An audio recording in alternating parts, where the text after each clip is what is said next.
stakeholders around the world are bringing forward the zero-emission freight industry.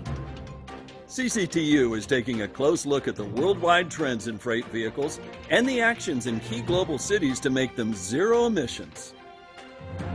And we'll be hearing exciting news and updates from CALSTART's Global Drive to Zero Director, Cristiano Façanha, and guests from across the globe.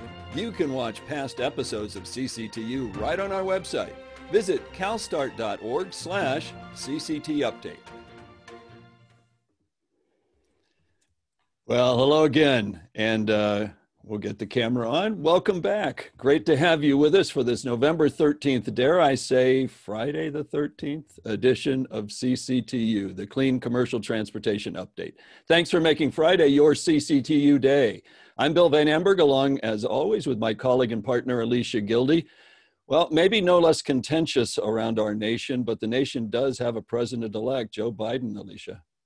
That's right, Bill, and very exciting to hear the progress. And of course, this week, important announcements around a task force that President-elect Biden would be bringing on to really address the pandemic, as well as a chief of staff, Ron Klain, who has served as a chief of staff for 2 vice presidents in the past.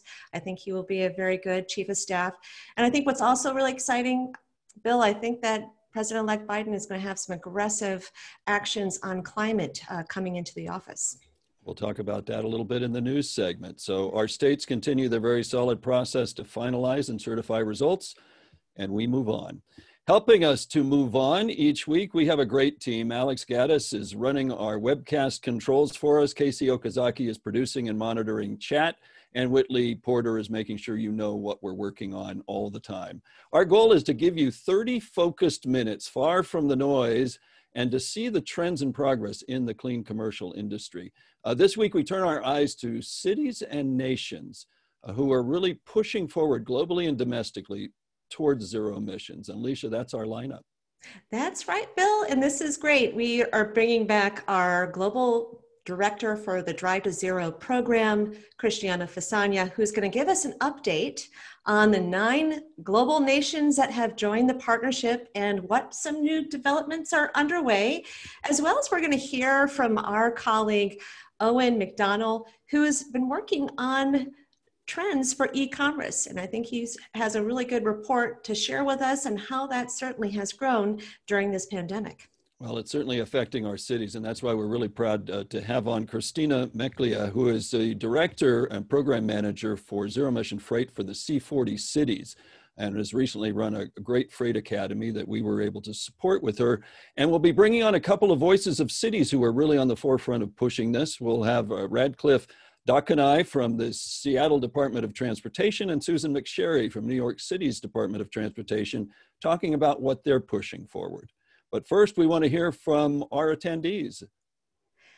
We would love to hear where you think in the US, the city that has made excellent progress on driving zero emission zones. And where do we see that taking place here in the US? We've given you a number of options to select. So is it Chicago, Los Angeles, New York City, Seattle, Houston, Denver, or Vancouver? Let us know who you think is going to be driving global Drive to Zero zones in the US and North America. Yeah, and the Europeans have been way ahead on this, but a lot of US cities are looking closely at this and at least trying to figure out what policies they can put in place to at least mimic what the zero emission zones can do. That's right. All right, Alex, what are folks saying? Los Angeles, 35%. All right, I would say followed by Vancouver, and then Seattle, and then followed by New York City. All right, everyone, thank you so much for your participation. Bill, over to you in industry news. All right, great. Well, let's hit it fast and we'll get into our discussions, but really a lot of industry news going on the policy arena and in the technology. First of all, President-elect Biden has basically said he will make climate an all-in strategy across all federal agencies. So he is not looking at this as just an environmental or EPA issue. He's going to be using Department of Justice, Agriculture, State, and all of the agencies of the federal government. He's also putting a real focus on zero-emission buses.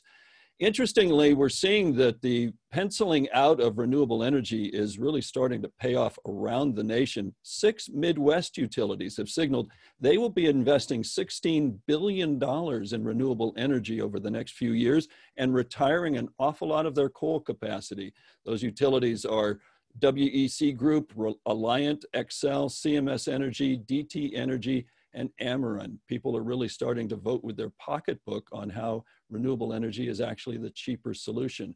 Ford has unveiled news that everybody's been looking forward to, and that is that they have shown us what their zero-emission transit van will look like and what its price points will be when it comes out in 2022. They're talking about a range of about 126 miles and a price point of $45,000. That's actually just a little bit more than what the conventional version costs. A lot of people were pleasantly surprised seeing that. Navistar has been officially merged now with the Traton Group. Now, Traton is the VW truck and bus group. This brings global capacity to Navistar, which has already launched a pretty ambitious zero-emission capacity within the United States, but they'll now be able to tack onto that technology from the VW group around the world. Tesla has gotten a big new order, and they continue to pile up orders for their zero-emission semi-truck. This one from a big Canadian logistics firm. Pride Group has bought 150 of them. They'll be delivered hopefully sometime next year or into the following year, and they have a potential order of up to 500 of those over time. India is competing also to get India to have Tesla put manufacturing in that country. Tesla signaled they're going to put one of their gigafactories in India as a huge new emerging market. We'll talk about that in a bit. And Maharashtra state is really trying to be on the forefront. They have a lot of manufacturing in automotive already in the Pune area. There is a new Brazilian electric truck company that's on the market. They're using batteries from Octillion, which is producing a number of batteries for both light duty and medium and heavy duty vehicles. This company is actually starting to deliver in a logistics truck design, and they're talking about other platforms. PACCAR also is not only bringing trucks to the market, they're taking them to the top of Pikes Peak. Now, I had to show this picture just because it's so cool to see these huge Class 8 semis climbing the mountains. It's a Kenworth T680 fuel cell electric truck and a battery electric Peterbilt 579 EV. They are the first Class 8 electric trucks to drive to the top of Pikes Peak, showing that not only are they in the market, but they're pretty darn capable. So we really are at a cool inflection point for commercial zero-emission capability in vehicles, trucks, and buses. And that sets the stage for our look at what global nations and cities are doing to drive to zero. Alicia, over to you. Thank you, Bill, and what a wonderful lineup. Thank you for all of that industry news. All right, well, I'm excited to introduce our partner, Cristiano Façanha, who is our Global Drive to Zero Director. Last time he joined us and shared with us 8 nations that have joined the pledge, the Drive to Zero pledge. And we want to bring him back to get an update on how that program's progressing. And as well as we're going to want to keep him in today's discussion as we talk about zero emission freight and zero emission delivery zones. So Cristiano, great to have you back. Thanks for all the leadership and all the great work that you're doing. So tell us a little bit about the progress that's been made so far. I know that you're reaching out to new countries, trying to bring in some new partners into the partnership. So give us your update. No, great to be here, Alicia. Thank you. So these are very exciting times for Drive to Zero. For those of you who haven't heard it already, in September, we were recognized as an official campaign of the Clean Energy Ministerial and got the official support from 9 nations, including Canada, China, Chile, Japan, and 5 European nations. So here in the US alone, we're seeing a lot of progress and momentum towards zero emission commercial vehicles, like both in California and the other 15 US states, committing to 30% of sales of medium and heavy duty being zero emissions by 2030 and 100% by 2050. And then now with a new US administration, we really expect a lot faster progress towards this at the national level too. So the next step ahead for Drive to Zero is really to align leading nations around ambitious targets for zero emission commercial vehicles. And so this is going to send very strong and consistent signals to other governments, to industries, and will strengthen future climate commitments that countries need to do ahead of COP26. So Drive to Zero is really committed to working with the 9 nations, hopefully more to come towards this global alignment of targets. Such a powerful signal if we could get the equivalent, if you will, of a global MOU around these goals that ACT and the states are going for. Well, can you tell me, for Drive to Zero, that's where our ambitions are. What's the next big market you hope to really work with partners in? Yeah, no, thank you, Bill. I mean, this is really important. Our next regional priority is really India. And it's one of the largest commercial vehicle markets in the world. It's within the top 6, and their urban areas suffer quite a lot from diesel pollution. So just so that you know, like when statistics here, so trucks and buses, they represent just 5% of the on-road fleet, but this 5%, they emit over 70% of on-road particulates that affect air pollution and human health. And you know what, there are also other key drivers for zero-emission commercial vehicles in India. You know, the first one is energy security, very important for Indian government. And the second one is industrial competitiveness, since the government does want to build a national battery manufacturing industry with a lot of clean jobs. So we've seen a lot of progress in India with the electrification of 2- and 3-wheelers, a little bit on buses, but very little on trucks. So it's definitely going to be a big priority for us there. And I know that we're short on time today, so we'll leave further details for a future CCTU, so please stay tuned. Great, Cristiano. That's wonderful to hear, and sounds like a very important nation that we want to be bringing into our program. But I would like to bring on a colleague that you've recently brought into CALSTART to support the Drive to Zero program, Owen MacDonnell, who's been doing some great work looking at e-commerce trends around the world. And certainly during the pandemic, we all have been tapping our Amazon and our FedEx and our various other fleet companies that are bringing us goods so that we don't have to go out in public and we can be safe. So certainly they're on the front line. But let's learn a little bit about the increase in vehicle population as it relates to e-commerce. And let's bring on Owen. Owen, thank you so much for your good work on this study. Would really love to hear from you. What are the new trends with e-commerce? Are we seeing that increase, in fact? And what's the new relationship that we have with e-commerce as we are now all in this pandemic together? Yeah, well, thank you, Alicia. It's very exciting to be on CCTU today to share some of this research and some of the trends we've been seeing. So if you live in an urban area like me, you probably don't have to look very far to see evidence of increased demand for e-commerce services. I feel like every day I'm seeing more and more delivery vans on the road or ads for new services that'll deliver anything from smartphones to toothpaste. So you're right in the sense that e-commerce has been growing rapidly, especially in the midst of the pandemic. To put this growth into perspective, in 2000, e-commerce sales represented 1.4% of retail sales and have been on a steady climb since, reaching a share of 14.7 at the end of 2019. If you look at the graph on the left here, which represents online and offline sales as a percent of total retail from the second quarter of each year, you'll see that 14.7 in 2019 jumps to a 20.8 in 2020 as the peak of the pandemic sets in. Now, these are numbers we weren't expecting to see until closer to 2022 or 2023, so they indicate a significant acceleration in the market, which also aligns with how consumers are feeling. In a survey administered in the US this past summer by Commerce Hub, 69% of respondents indicated that they are likely to subscribe to delivery service for groceries and other essential items following the pandemic, compared to just 43% who preferred this method before COVID. I'll add one more figure here and say that 49% of the respondents over the age of 50 who did not previously shop online said they are likely to subscribe to a delivery service following the pandemic. This is revealing in that people are being nudged by these services as a safety precaution and enjoying the convenience they bring. It also represents a changing demographic in that older people are tapping into these services and not just the younger generation. Well, Owen, this is great research, and I think we want to get into our city voices next to talk about the impact that this is having with them. but I know we're going to follow up with you on future CCTUs, because one of the things you're looking at is how is this actually changing the on-the-ground operation of logistics?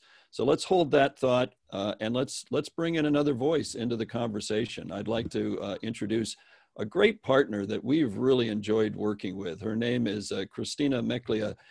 She is the program manager for zero-emission freight work for C40 Cities and their Green and Healthy Streets initiative. Cristina, welcome. Great to have you with us today from the United Kingdom. Thank you so much, Bill, and thank you, Alicia. Really great to be with you today. Well, you know, you have 35 partners in Green and Healthy Streets cities, and you recently pulled together a number of them in a great freight academy that we were really happy to be able to support you on. Several of the cities are struggling with how to get the zero-emission freight going and how to encourage those vehicles on the road. Can you share the big takeaways from your Freight Academy?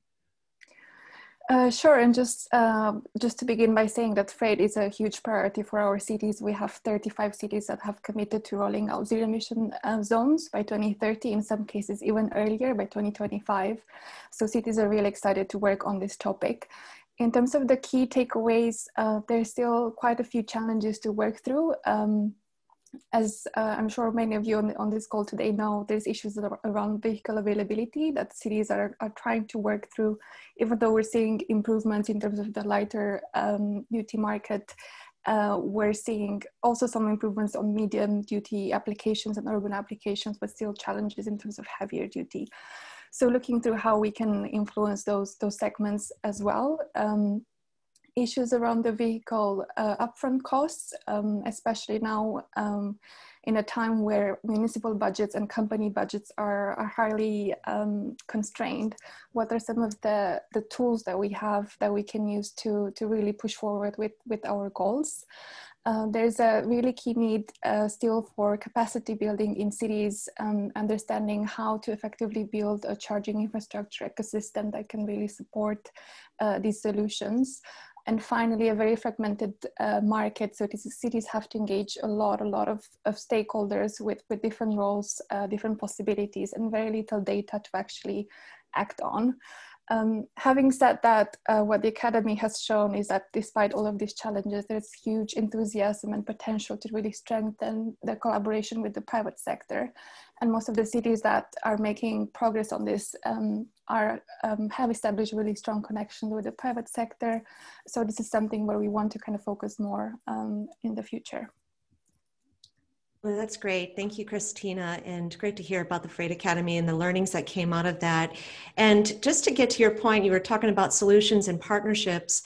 What are some of the policies and actions that cities are undertaking to promote and enable zero-emission freight zones?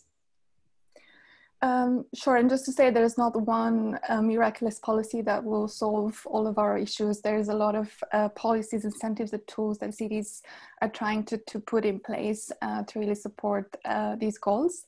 In the Netherlands, we're seeing Amsterdam and Rotterdam working very closely with businesses to put in place zero-emission freight vehicle pilots, having really tough conversations about how we can make progress. But really seeing Amsterdam and Rotterdam providing a lot of clarity in terms of these policies and tools that will be put forward in the next couple of years, providing certainty to industry that this is happening and working with those partners to find solutions. Rotterdam will be later in the year launching a covenant with key businesses and stakeholders from different freight sectors who will be committing to specific actions to help the city implement the zero-emission zone. We're also seeing in Oslo a lot of focus on providing preferential treatment to zero-emission freight vehicles.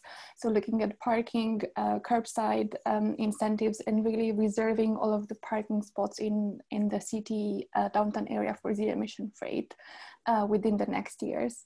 And finally, in London, we're seeing, again, very strong links with industry and a lot of work to advance the city's understanding on what charging infrastructure is needed and where through the EV infrastructure delivery task force and also deploying rapid charging hubs in the city. You know, I was listening to a lot of the other cities listen to those cases, Cristina, and you point them out so well.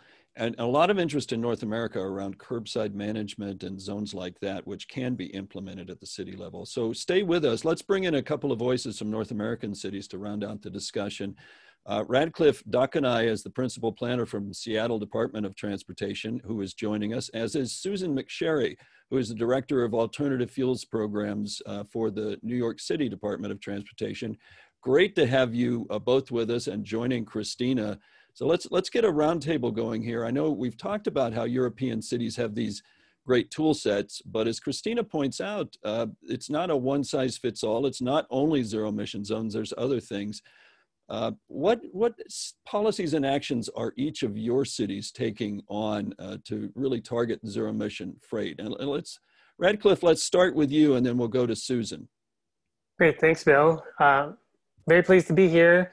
And just from the Seattle experience, before even freight, we've begun to explore congestion pricing for the city. But from the freight side, we're part of the Green and Healthy Streets Declaration, and that's helping drive looking into getting to zero emission zones. And as part of our COVID-19 response, we've looked at curbside pickup for restaurants and how that might transition into more zero emission freight friendly curb management. Great. Susan, what are you looking at? And proud to say New York is also a signatory or pledge partner of Drive to Zero. Hi, thanks, Bill, and thanks for having me on. So the city has, been working on clean freight truck programs, truck replacement programs, but also looking at, efficiency as well as sustainability. So trying to increase off-hour deliveries, increase the number of neighborhood loading zones to reduce congestion within the street. As one of the previous speakers had said, there's been, I think it was Owen, said there was a huge increase. And we've seen that shift also, especially in the pandemic, from deliveries to the Midtown core to an increase, 60% increase of deliveries to residential. So it's a big issue. It's a huge shift change. And the agency is trying to respond to that by managing the curb a little bit better. Great. For time purposes, why don't we, Alicia, jump into that great question on infrastructure that you wanted absolutely. to bring up. Thank you, Bill. Well, and I think in order to enable zero emission freight vehicles in our urban cities, we need to have infrastructure in place. And collaborating with infrastructure partners are really important. So I would love to hear from you, Susan and Radcliffe, on what are the plans that the cities are putting forward to support infrastructure development to enable medium and heavy duty zero emission vehicles, and in particular with freight moving goods within our cities. What does infrastructure need to look like? Maybe starting with you, Susan. Sure. So, well, in conjunction with the New York City Clean Truck Program, we really are trying to push the use of those funds towards zero emission freight vehicles. And it's sort of a heavy lift, no pun intended, because of the lack of infrastructure. So we're trying to work with, the Economic Development Corporation, our EDC here, to take a look at, the industrial business zone areas and other freight hubs, and also to just check in with some of the private sector partners out there to see what's going on. New York City is doing a lot to increase curbside infrastructure and DC fast charge hub infrastructure, but mostly on the light duty side. We do need to work a little bit harder on the freight side and choose our locations wisely as we learn and watch how the industry is going to react to these, obtaining these funds, and where is the money going to be spent. Great, thank you, Susan. Radcliffe, how about in Seattle? Yes, in Seattle, we're very lucky to have Seattle City Light, which is a carbon-free electric utility. So we're working closely with them to ensure that we have the infrastructure in place for zero emission freight from light duty vehicles, medium duty, and heavier duty vehicles. And then we're having conversations with the private sector, like Electrify America, to help enable private sector investments that not only are benefiting the private sector, but are in the public interest as well. Mm-hmm. Great, thank you, Radcliffe. And Cristina, maybe from a more global perspective in the 35 cities that you're working with, what are some of the infrastructure solutions and planning that you see are being put forward?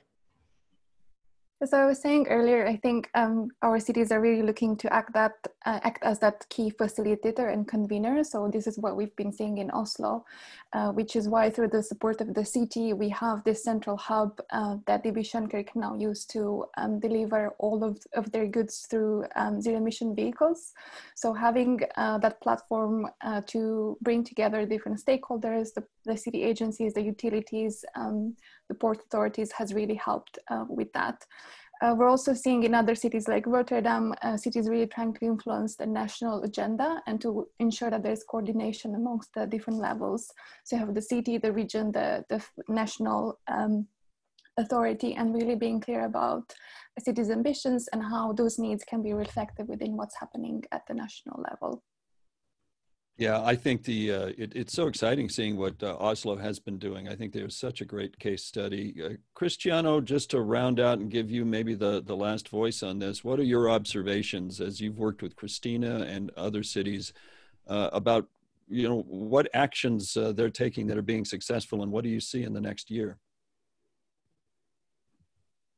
And you're on mute. I hate to tell you that. That's that great thing we have on Zoom.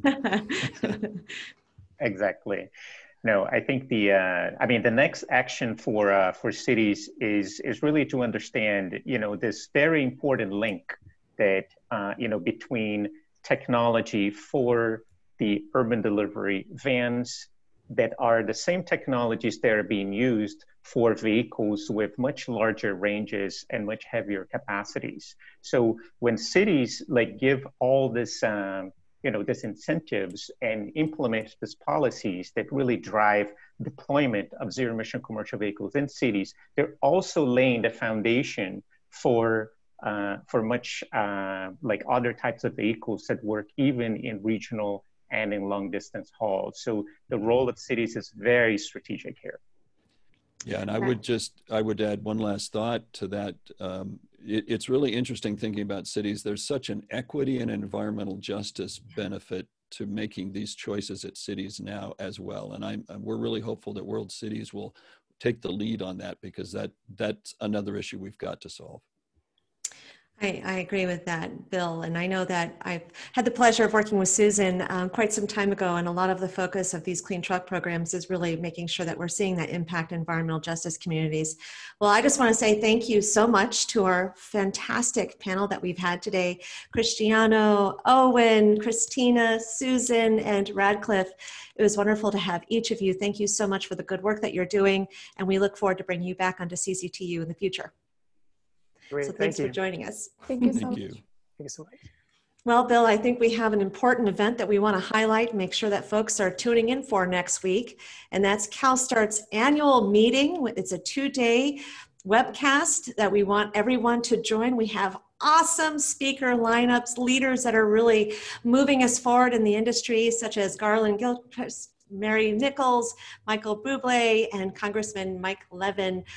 Please make sure that you register for the event. I know, Bill, that you and I are both going to be leading panels for this meeting. I'm very fortunate to have quite a lineup of women leaders talking about building a resilient zero-emission ecosystem. And Bill, I think you also have a really important topic coming up as well. Well, I do. And late breaking news, if we've got that slide, Alex, I think we're really excited that Senator Debbie Stabenow from the state of Michigan will be one of our keynote speakers on Wednesday next week. So really would encourage you to be involved. And to Alicia's point, some fantastic panels coming up. We're really looking at the future of transit. We're looking at climate action for transportation over the next 10 years.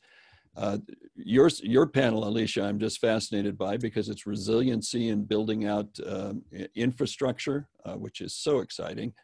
And then I've got a panel where we're talking to a lot of the staffers on key committees in Congress about what are the opportunities to really get things like incentive programs and hopefully stimulus dollars out the door. So do follow those links and join us. This is what we're all working on for next week. Well, with that in mind, I just would share with you that this is really going to be the big focus of our organization over the next week. And so we will not be doing CCTU next week. We'll be focusing on our national meeting because it's taking all of the staff to really make this good work happen.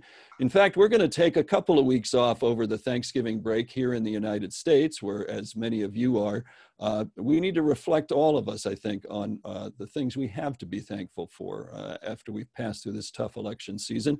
But we will be back in 3 weeks. And when we're back on December 4th, we're going to have a great year-end episode of CCTU. We're going to be looking at the tremendous progress being made on technologies and markets for clean commercial transportation. Also look at what some of the barriers are and where our next actions need to be focused. So do join us in 3 weeks on CCTU. In the meantime, for Alicia Gildy and our full commercial transportation team here at CalSTART, thanks for joining us. I'm Bill Van Amberg. Be safe. COVID is still surging across our nation. Take care of yourself and take care of others as you do that. Join us at our national meeting next week. Have a great Thanksgiving and stay connected. We will CCTU in 3 weeks, right here on December 4th at 11 a.m. Until then, goodbye.